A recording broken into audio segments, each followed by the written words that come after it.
Hi, hello, welcome. I'm Trina.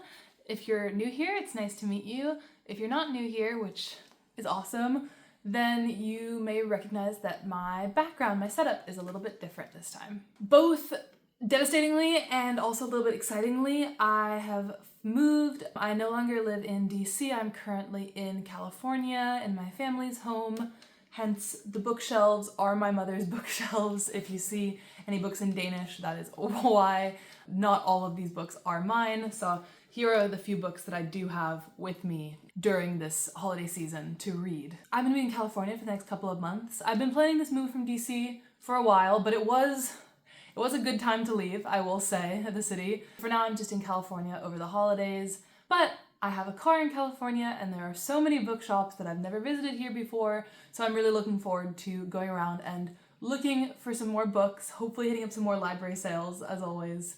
And I won't talk about my life anymore. This channel is a space for me away from my own life where I can focus on fictional lives, so I'm gonna get back to that now.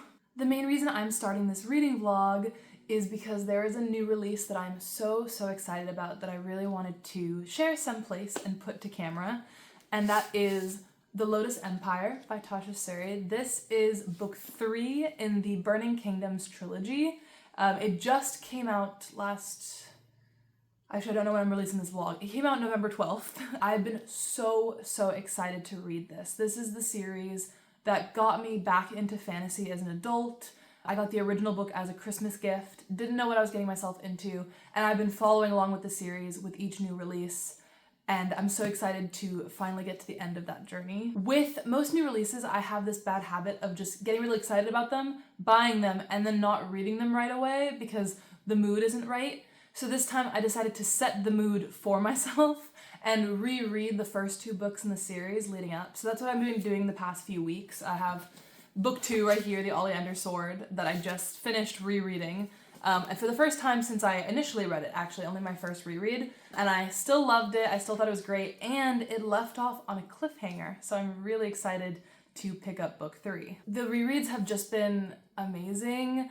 Rereading The Jasmine Throne, the first book in the series, just brought me back to 2022 when I was fresh out of college and restarting my reading journey, and it was the book that helped me get back into that, and I just owe so much to that book, and rereading it brought back all those emotions, and that made me even more excited to finally be able to pick this up. Before I give a little plot summary of this, I didn't want to just do a reading vlog for just one book, so I was trying to think of what book I could add on to this vlog that would sort of match the environment, and I decided to go with a book that I've been listening to on audiobook, and I've already started, but I just picked up the physical copy of it from the library, and that is A Memory Called Empire. See, they both have to do with empires, so it correlates, it hangs together. Honestly, these books kind of have similar vibes, which makes me a little bit nervous about reading them at the same time. I tend to prefer co-reading books in different genres, and this is fantasy and sci-fi, but they are about very different things. This is way more of a sci-fi story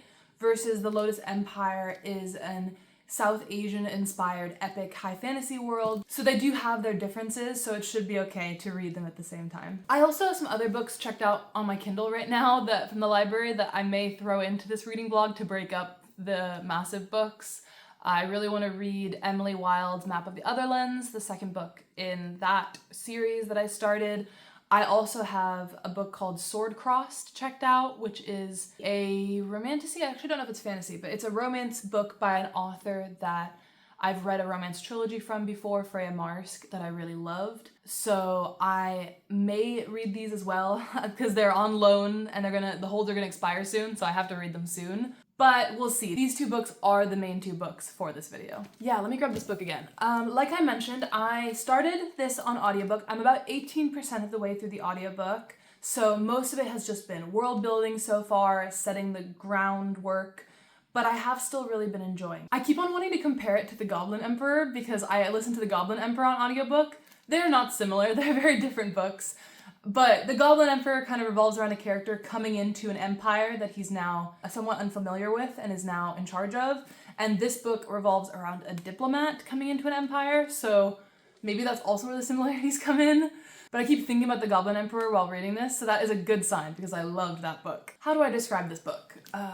Plot summary, words. Yes, it is a sci-fi, like I said, about a diplomat called Mahit, who is coming into an empire called the Texcolonli Empire. I think it's spelled like this.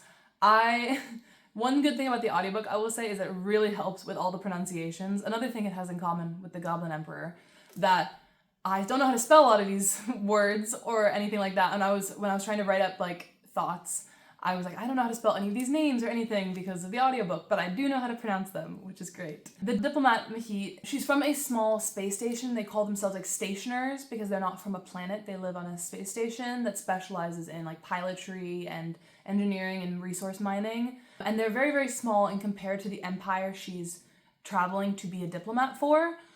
But they have a lot of pride and they want to maintain their independence. So Mahit's main aims in coming to the empire is to keep the independence of her nation and not have them be absorbed by the empire, and also to keep a secret of the type of technology that her space station uses, which is something called an imago system, where they are basically implanting the memories of an expert in a certain field down to the next person taking over that field of work. So for example, she has an imago system for the previous diplomat within her, and she knows the memories of the empire, but something really quickly goes wrong with that in like the first 10% of the book. And you can tell there's some like sabotage going on, and she has to investigate the death of the previous diplomat, so it's kind of murder mystery-y as well. But yeah, so far mostly just world building, which I've been loving.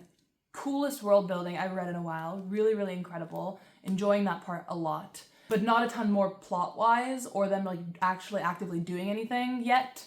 So looking forward to see where that goes. I will probably continue listening to the audiobook a little bit, but now I also have the physical book to help get through it faster. And then the Burning Kingdom series, one of my first fantasy loves. Oh, it's really hard to give a forward plot summary for these because, again, this is the third book in a series, and I really don't want to give spoilers here. We will be trying to avoid all spoilers at all costs.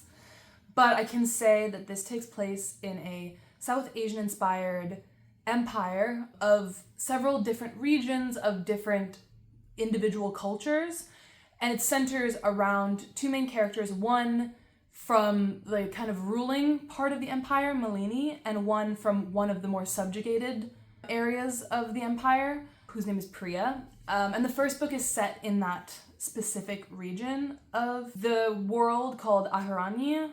I don't listen to the audiobook for this, so I don't know the pronunciations as well as I might hope.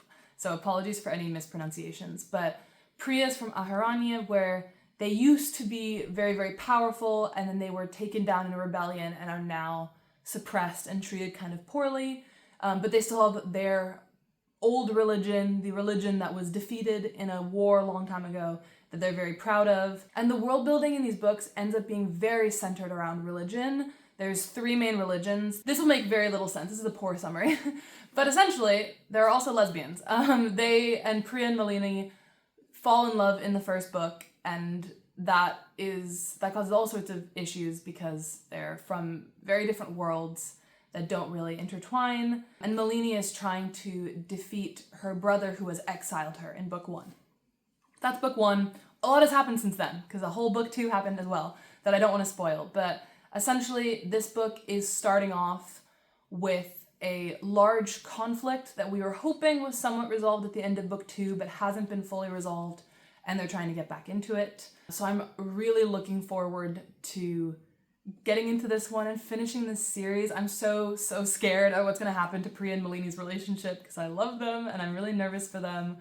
But I really recommend this series overall. I can say that without even finishing it, but hopefully by finishing it in this vlog, and if you watch this vlog, it will also make you want to pick this up and finish it because they're really, really good books. And they have beautiful, beautiful cover art. So what more do you need? I'm gonna be sad to let go of this series, but also it's all I've wanted now for months. I've been anticipating this release. So I will stop prattling on and I will start this book.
Hi, I'm back with a reading update. I traveled a little bit around. I'm sitting in cafes outside and going out to San Francisco to listen to an audiobook on a hike that I was doing, and I have made some significant progress, I would say.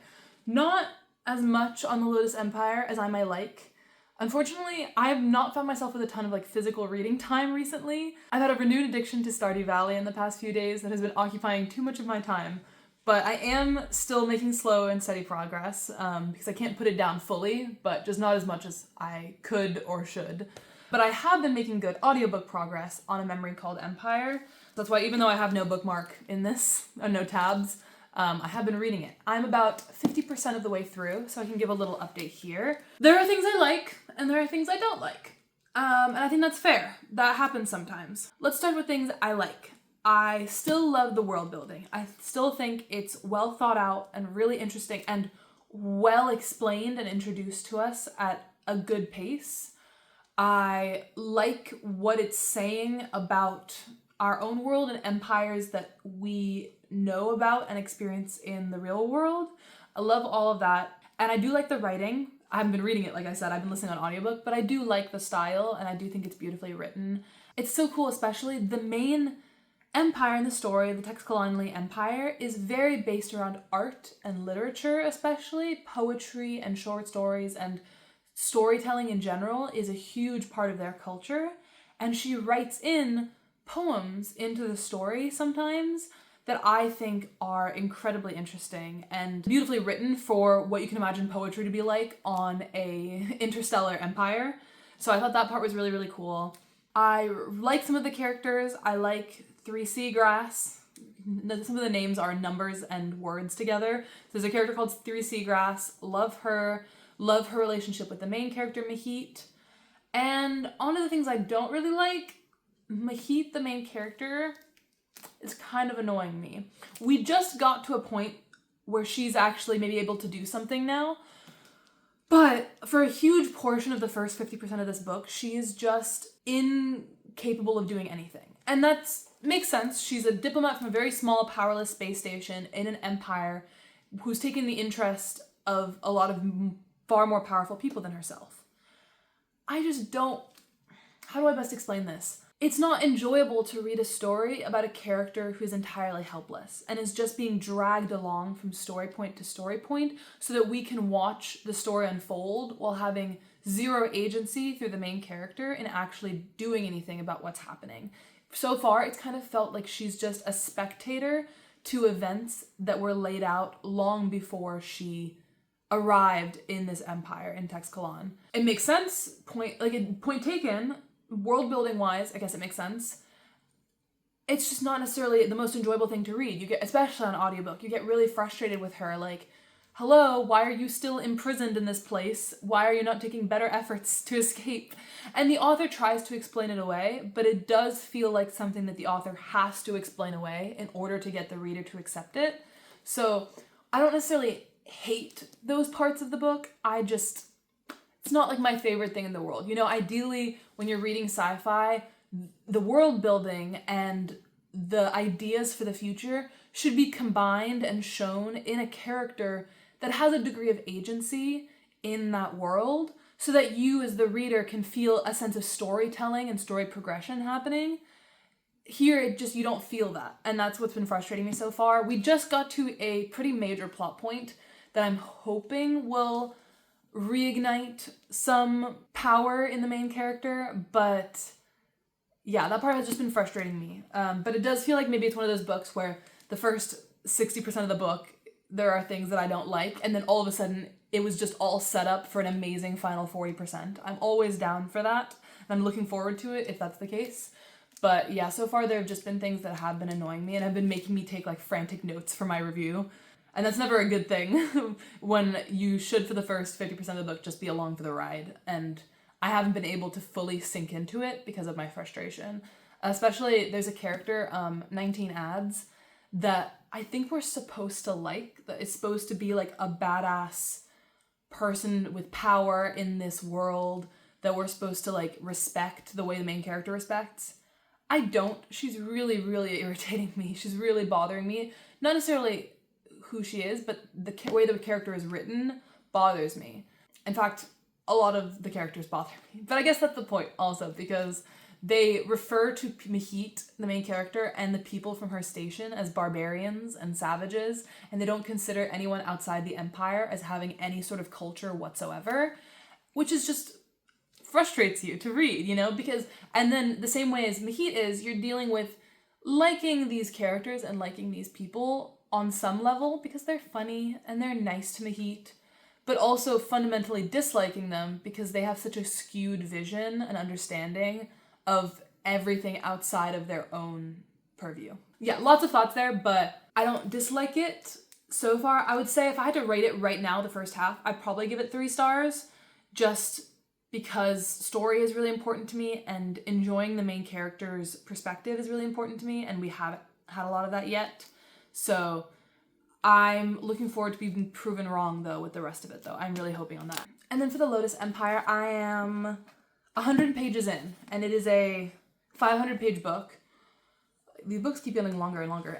So I'm a good chunk into it, honestly, so far. I've just been, like, making my way slowly, and it goes really quickly because it is epic fantasy, and it is changing perspectives all the time from different characters in different places.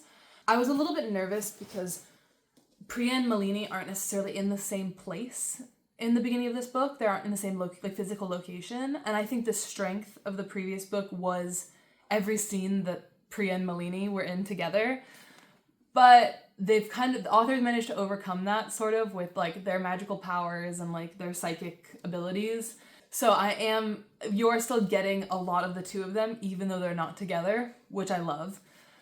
And I also love how we're slowly seeing the after effects of what happened at the end of book 2. I think it's really well folded into the story so far. We're not like rushing into anything yet. It just is breaking my heart so far, but I fingers crossed for a happy ending, even though she's never given us a happy ending for these books, so I don't know what I'm expecting, but I'm hoping for some version of a happy ending that I can consider happy. I have a pretty broad definition of what I consider a happy ending, so I will take what I can get. I don't know if I mentioned in my initial plot summary, I still think Priya's powers are really cool. Priya in this book, and in the whole series, and through her religion, is a religion very tied to nature and nature gods and individual gods with powers over nature. And Priya's abilities allow her to control the earth and the land in which she's from. And I think that part is really well written, the way that she becomes more and more a part of the trees and the land. It is really well representative, I think, of like how indigenous cultures and indigenous religions are tied to the specific land that they are a part of, the same way that Priya's powers are and Priya's magic is. So I like that bit of world building, and I like the way that magic works in this world. Because sometimes you're reading books, you know, with magic systems that are also set in like ancient civilizations, and you're like, why do they have magic but they're still driving around in horse-drawn carriages? And that's not like this at all. It's a very specific magic tied to religion specifically, which I think makes a lot of sense in the setting. That magic exists, but it's very much like tied to like our idea of miracles and religion and gifts given by gods. So another thing I like about this series that I don't know if I mentioned before. But yeah, that is all for now. I'll put these back where they belong. That is my reading update for now. I think I'm going to get a little bit more reading done today, maybe here in my reading nook, my makeshift reading nook here in California, or maybe I'll go for a walk and read outside. It's been really nice weather. It's feeling like winter. It's really cold in the air, but the sun has been shining, and when you sit in the sun, you like slowly heat up. I will check in with you when I've made a little bit more progress on both of these.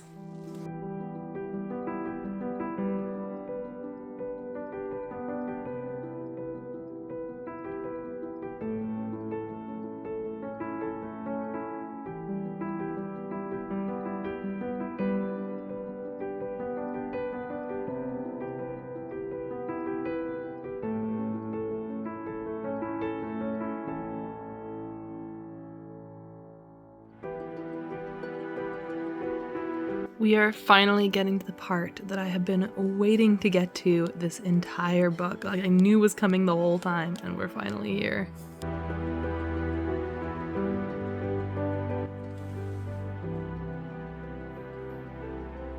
welcome back. I have some reading updates. It has been a few days because I have life, but I have been working on these books, as I showed, and I finished A Memory Called Empire. I listened to maybe like 60% of it on audiobook, and then the last 40%, I was like, this is going too quickly, I just want to read the actual book, so I read the rest of it, and I really loved the ending.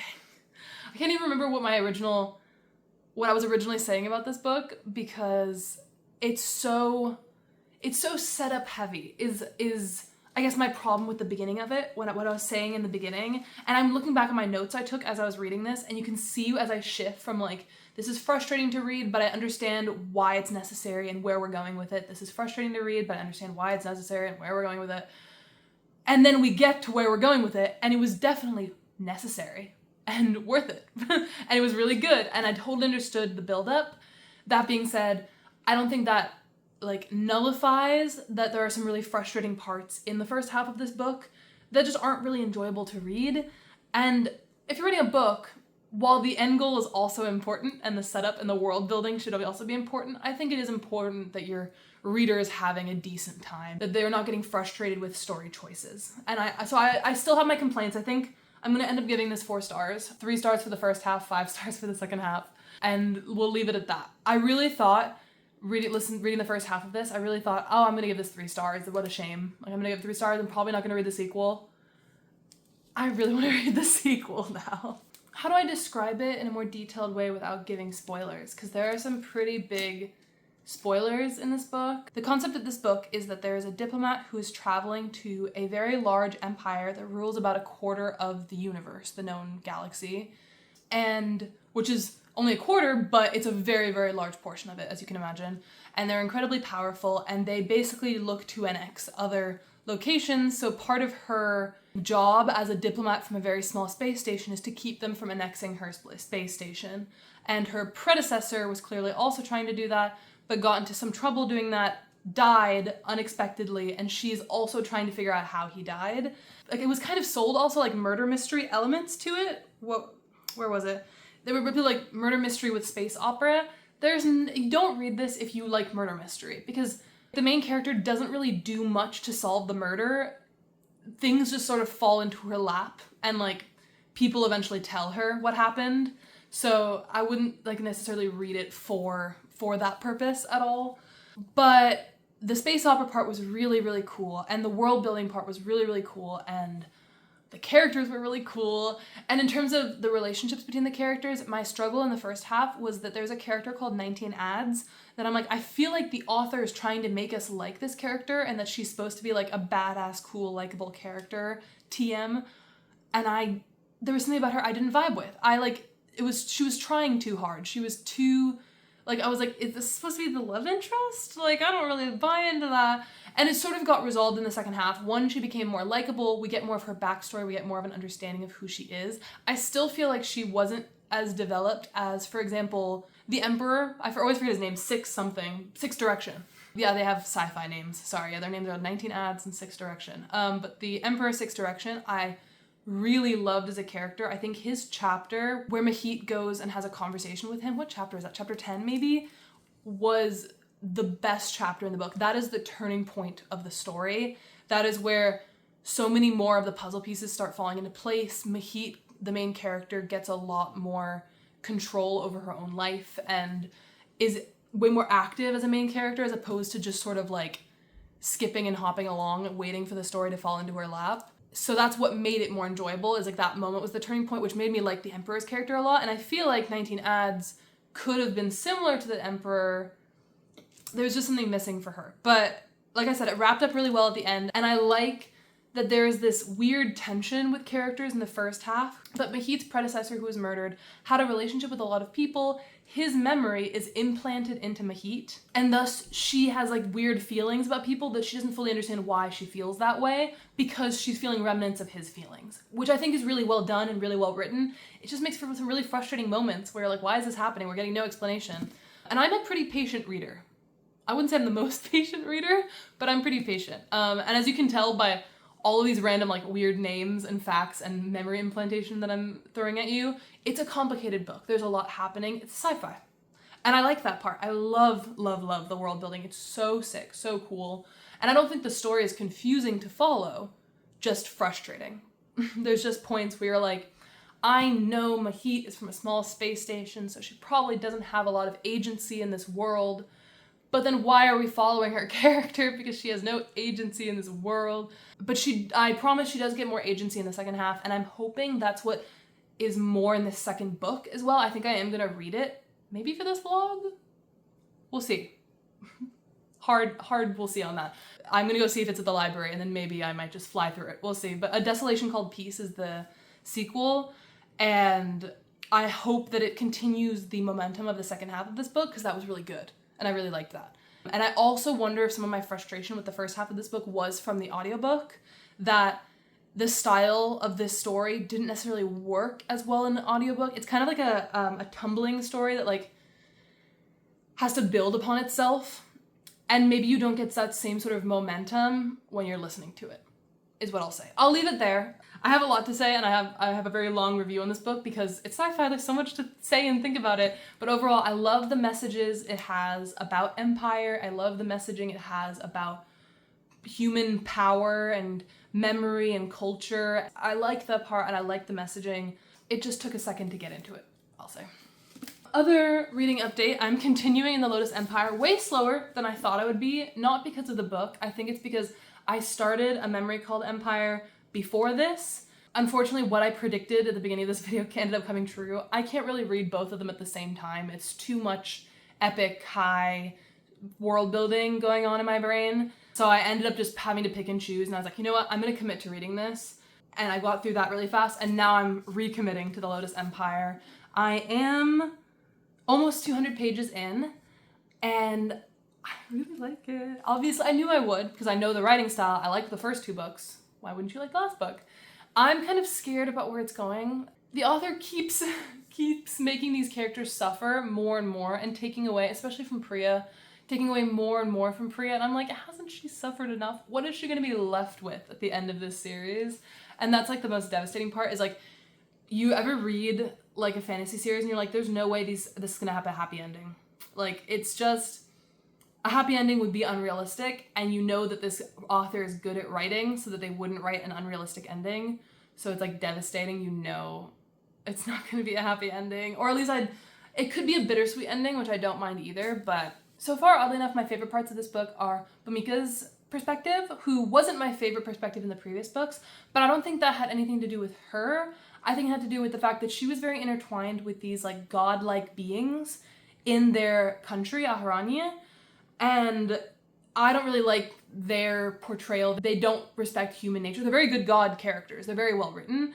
It's just not necessarily enjoyable to read characters that are all powerful and have power over everyone around them and are suppressing them so heavily, and you're following this character who just can't do anything about it. Now, Bhumika's free of that, and she is traveling and doing some other quests that I can't explain without spoiling the first two books. Needless to say, now I'm realizing that it was the godlike beings that were bothering me and not her. So I'm enjoying her perspective. And then in contrast, I'm not enjoying Priya's perspective as much because she's involved with the godlike beings now. But she has more agency than Bhumika did, so it's not as bad maybe as I thought Bhumika's perspective was in the last book. Sorry, that was a lot. It's really hard to talk about a third book in a series without spoiling things. We have not gotten enough Malini. I don't really know what she's up to. She's kind of acting weird, and I can't tell if it's intentional or if the author just doesn't know how to put her into the story yet. The story is definitely centered less around Malini in the last 100 pages. She was more in the first 100 pages, but that happens in epic fantasy. There are ebbs and flows. But overall, those are my reading updates on the main books for this vlog. I am also reading some books on the side. Like I said, I'm a joint reader, you know, so I needed some light books in addition to the sci-fi, and I'm not going to talk about them in detail, but I did want to say I'm currently also reading Emily Wilde's Map of the Otherlands, which is a fantasy romance sequel to a book I read last month, Emily Wilde's Encyclopedia of Fairies, and I'm really loving it so far.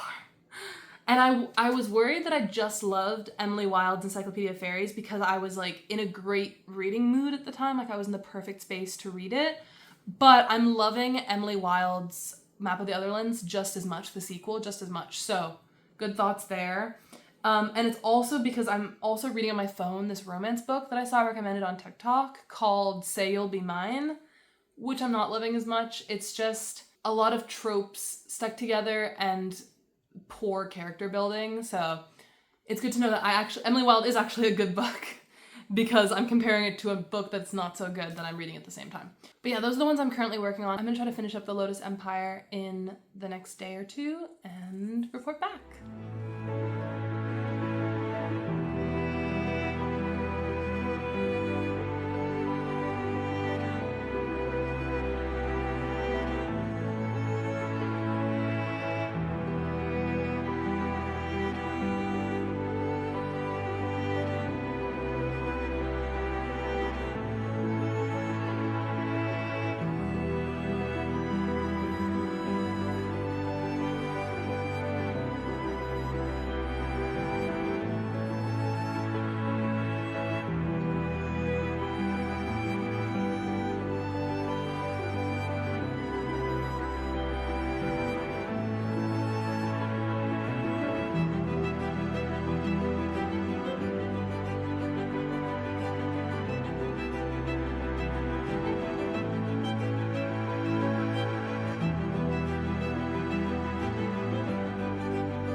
Hi, hello, welcome back. This is turning into kind of a weird reading vlog for me, and I know I don't really have like a baseline standard for what reading vlogs should be like for me because I haven't done that many of them, but this is weird by my small standard that I have set.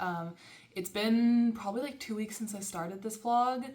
I thought I would fly through these books. I thought I would have so much time to read. My job has just been a little bit busier than I thought, and my life has been a little bit busier than I thought. But I am pleased to say I am almost done with the Lotus Empire. I decided to save the last, I think 75 pages, 80 pages, something like that. I decided to save that for you and give some last minute thoughts before reading like the final conclusion, the climax, and read it this afternoon, finish it up, and then give my final thoughts for the vlog, because I actually do think I'm going to end it with this one. I have been reading other books in the meantime, and I'll talk about that more in my November wrap-up whenever I film that and that comes out. I did start A Desolation Called Peace, a sequel to A Memory Called Empire, but I decided the title of this doesn't include the word empire, so thus it does not fit into this video, and I simply cannot talk about it. I was going to talk about it a little bit just in terms of, I know I said I was hoping that it continued on what I liked about A Memory Called Empire's second half. And so far it has. It has characters that are very involved, very active, very much doing things. But at the same time, there are a lot of new elements being introduced in this book and new perspectives. It's no longer just in Mahit, the main character's perspective. We're now getting the perspective of a bunch of other people, pretty much all of which are a part of the Texcalanli Empire, like the empire that Mahit was not a part of but was a diplomat for, which should be interesting, and I hope that means that the author delves a little bit more into like the prejudices that people within the empire have, and I have hopes for that. I am only on chapter 4. I'm a bit into chapter 4 actually. I'm like almost 100 pages into it, and I am liking it. I just have hopes and expectations, and I think I would be a little bit upset if the duology finishes without some characters that are very beloved to us making some large jumps in character. You know, like for example, 3 Seagrass, the companion to Mahit in book 1, has a perspective in this book. And in that perspective, we can already see that she still hasn't really, despite her friendship with Mahit in the first book and their relationship, she still hasn't fully removed all of her prejudices toward what she calls barbarians. So I'm hoping it delves more into that in this book. Fingers crossed. I think it will. I have high hopes, but I won't be able to finish it by the end of this reading vlog because it's already gone on way too long, and I have other ones I really want to start with the holidays coming up. So we will end it with the Lotus Empire.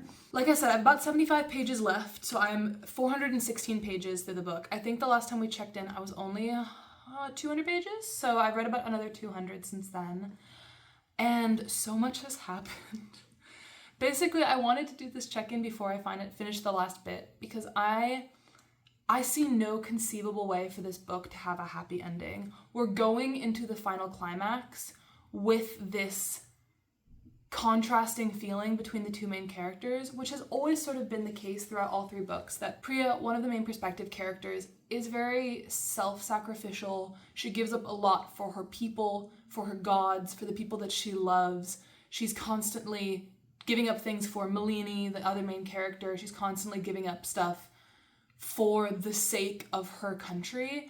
And that's so apt because like that's what it means for her to be a part of this marginalized section of the empire, this conquered section of the empire. Wow. Funny, both books about empire, and both of them are about how empires can be really bad for some people and are inherently violent. I wonder if that is the main theme of all books about empire. No, but yeah, Freya is very, very self-sacrificial, and Malini, on the other hand, the princess, the queen, the empress of the empire, is the opposite. She will not sacrifice herself. She is not religious. She was raised on this religion of women sacrificing themselves, and she refuses to adhere to it. She will not be sacrificed. She will prevail, she will win, she will do what's best for people, but most of all, she will do what's best for herself and for Freya, which I don't think we ever really complain about that much because she's such a well-written character. Like, despite her quote-unquote selfishness, she's such a badass, she's such a well-written selfish character where you're like, yeah, you do deserve to be selfish, because the series, the very first book, so this is not a spoiler, the series starts with her almost being burned to death by her brother. And after that, in that first book and bits of the second book, you're very sympathetic to her. Like, yeah, you should go and attack your brother. You should go fight him. You should take his empire from underneath him. And then you're going into book 3 and she's still on this war path. And you're starting to realize, well, you've realized at this point, hopefully, it took me a little bit longer, but you've realized that that's just who she is. It's not just an effect of her being attacked by her brother. She is this confident, strong person. I like it. I like the way it's written. I normally don't like selfish characters. I usually prefer the selfless ones, but I do love Malini so much. That being said, we're now going into the final 100 pages, and I just don't understand. I don't see how this has a happy ending. I don't see how we come into this conflict knowing the stakes that we're at. Again, I'm being vague, no spoilers. Knowing the stakes that we're in and where we're going, whether or not either Freya sacrifices herself as she's been known to do, and if she's honestly like been known to do throughout the whole book, so that's not a spoiler, or if Malini ends up like pulling some big character growth moment in the final scene and like sacrificing herself. And I want to put it out there, I would not be okay with that.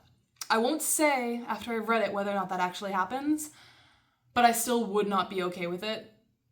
And maybe the vibes I give off after I read it will tell you whether or not that happened. We'll see. Of course, if you've read this and you want to discuss with spoilers, or you just are not planning on reading this series and you're like really like, oh, I just want to know, talk to me in the comments and I'll tell you in spoilers what's going on. I'm really, really nervous, very, very anticipatory. It's a beautiful rainy fall day outside. We're having an atmospheric river. I don't know what that is, but it is raining a lot and it's very cozy. So I'm going to take this book outside. I'm going to make some Danish Christmas food, but I've made it into a Thanksgiving food by putting apple pie filling into the middle of æbleskivor, which are like little balls of dough of like a Danish Christmas food. So I have a little bit of that, and I have my book, and I have a rainy day. So it's gonna be a perfect afternoon, and we're gonna finish up this vlog.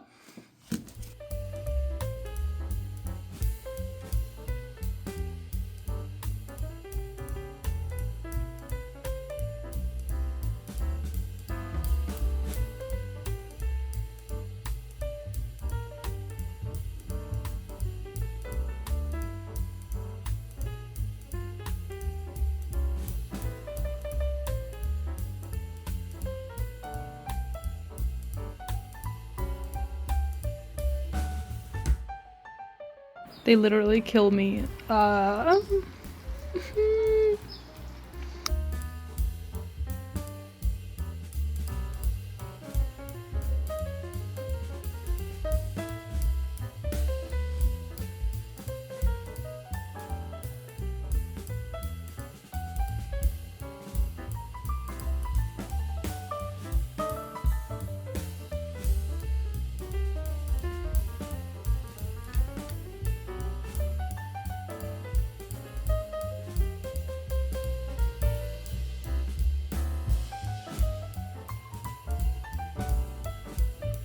I finished it probably like about a minute ago. I don't know if my thoughts will be super coherent for this, but I wanted to give them right away because it was so good.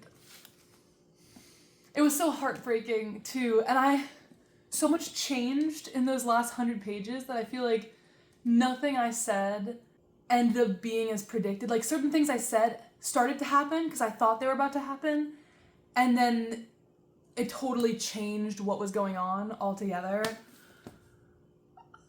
I love this book. What like a bittersweet but mostly sweet ending. Just like the first two books, I don't know why I thought that Tasha Suri would ever disappoint me, because the bittersweetness and like the heartfeltness was just perfect, and it was the perfect ending. And I feel like especially after 350 pages of this book, kind of taking the main romance for granted between Priya and Malini, and like having that be like, obviously they're in love with each other, but not like a ton of like deep romantic feelings like there were in the Jasmine Throne that made me love it so much. Then this book just gave all of it and more, and like in the last 100 pages brought back all of those like original emotional bonds that tied Priya and Malini together, and their romantic bonds, and all of like the magic and adventure, while also wrapping up the political end of things. And like I said before, I like political intrigue, but my heart always lies in like world building and creation and fantasy. I think I still love the Jasmine Throne most, but that's because it was just the first book of the series that gets me into it. I just think that this is a perfect trilogy. That it's perfect from beginning to end. The first book is beautiful world building off the bat and sucks you into the story and an incredible romance. And then book 2 is this spiral into conflict, just like a book 2 should be, and a delve more deeply into the political intrigue set up in book 1. And then book 3 just wraps it all up perfectly. And I know I talked about Empire a little bit before too. Empire in this book and Empire in A Memory Called Empire. I think they're a little bit different. And since this is an Empire-themed reading vlog, I can maybe talk about it for a second more without being too academic-y. But while A Memory Called Empire is very much a critique of Empire, even when that Empire provides positives, that an Empire can both be a force for creating good change, but also be inherently violent and harmful, and inherently rely on certain principles amongst the people that belong to that empire in order to justify that violence. The crazy thing with the comparisons between the Empire in the Burning Kingdoms trilogy and the Empire in A Memory Called Empire is that both of them are tied to the harm done to others, but other than that, the differences are pretty dramatic. For example, I wanted to say, after reading the last 100 pages and really like feeling the final message of this series, I feel like the final message of this series revolves way more closely around religion and the basis of religion and the power of religion for both good and bad, and less about empire, although empire does feature in here because obviously religion can be a justification for empire. So I think that is where empire plays a bigger role in this trilogy, versus this duology is more focused on empire like as a fact, and especially like empire going into the future, versus this is more like our historical understanding of empire based more around religious justification. And I think by having 3 different religions in these books, she does that really well by having all of them offer conflicting advice and conflicting words, and at the end you're not really sure which one was right, but you just know that the characters that you love may forge their own human path, and I like that. I love that a lot. That messaging, and I like the way it ended up. My tabs dramatically increased in the last 150 pages of this book because I reaffirmed my faith that Tasha Suri was taking the messaging of this book in a good direction, and I apologize for ever having lost faith. It was so silly of me. But yeah, I could keep going on and on about this series. Where's book 2? I wish I had book 1 with me, but it is in storage. I could keep going on and on about this series, about how beautiful the art on the cover is, about how much I love that they're released straight to paperback instead of to hardcovers, because the paperbacks are amazing and floppy and beautiful and wonderful. And I could talk about how great the main relationship is and how romantic it is and how well written it is. And I could talk about the huge cast of side characters who are all so dear to me and I care about so much more than I thought I would in book 1, because she's really brought the whole cast of characters to life. Even like the smallest people, even the people who betray our main characters and are like, we don't like them, are still so real and visceral. I could talk about that all. I could talk about it all day. I will leave you with, you should read this trilogy if you have not. It is now finished. You don't have to read an unfinished trilogy. It's officially finished this month. And I can assure you that it has an amazing, amazing ending that will be worth reading all 3 books. So pick them up for sure. But that brings me to the end of the vlog. Like I said, I think it ended up being a pretty long vlog anyways, even though I only read 2 books, because I tried to give more frequent updates for them than I would for a vlog with more books. And I want to get this out before the end of November, so if you're seeing this and it's still November, please compliment me for my fast editing in the comment section. Thank you so much for watching, as always. If you want to talk about either of these series more in depth in the comments, I probably will have finished the sequel to A Memory Called Empire and finished that duology by the time I posted this vlog, so if you want to talk about the second book there as well, please let me know. I recommend both of these books a ton. I think I ended up with, in terms of star ratings, I think this one's definitely my favorite. If we're doing the book ranking thing I sometimes do, I think The Lotus Empire was 100% my favorite, but I knew that going in. I knew it would be the conclusion to an epic story that would mean a lot to me. And A Memory Called Empire started a little bit slow, but I did end up giving it 4 stars, and I really liked it by the end. And the sequel is shaping up to be even better than the original book, so I'm really looking forward to finishing the duology. I hope you're having a great fall and you're enjoying some cold fall, rainy or snowy weather. And I'm so excited to almost be entering the winter season, which is my favorite season for reading and talking about books. So expect many videos to come. Thank you so much. See you in the next one.